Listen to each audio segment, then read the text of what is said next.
Hey guys, this is William here. This is part 2 of the Volvo 240 high fuel pump in the in-tank. Going forward, this is the finished product.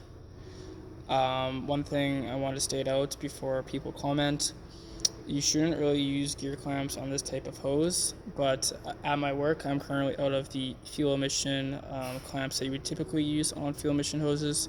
You never want to use these kind of clamps if it has a barbed outlet like so, because when it goes over and you tighten it, it's going to cut right through basically, right? So if you have the proper fuel emission clamps, they will work.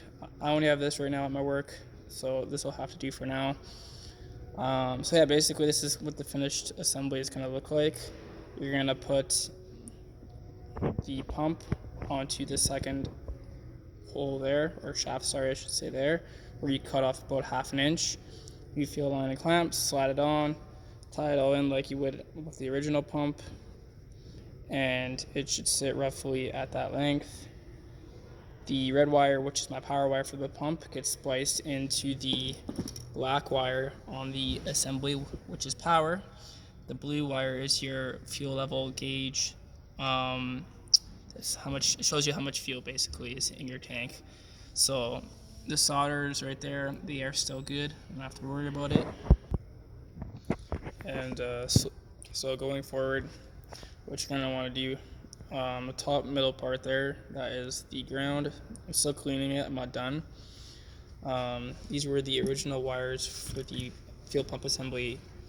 The looming was pretty gross, and I'm really OCD, so I cut it off, and I'm going to be extending the wires as well as shrink looming and sleeving all these wires so it's nice and clean.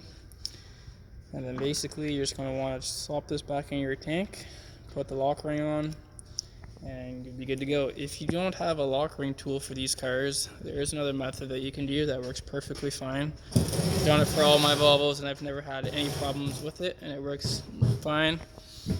Is the night before you do this installation, if you take this off and you see that it's really gross, oily, and rusty on the cap, like so, spray some penetrating spray on the night before you do this job, so that when you come in the morning, it'll be a lot easier. You want to get some sort of a pry bar or a screwdriver. This is my,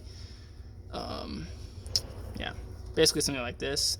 And what you want to do when that lock ring is on there is that you're going to want to basically, they'll have these like grooves on the side.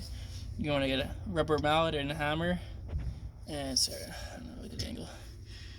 You're going to want to hammer in the groove, and eventually it'll turn it off. You hammer it. You just keep going all the way around until it comes off, and vice versa for the installation. That's pretty much it. Not really much to it. And then you just reconnect everything back up to your connector.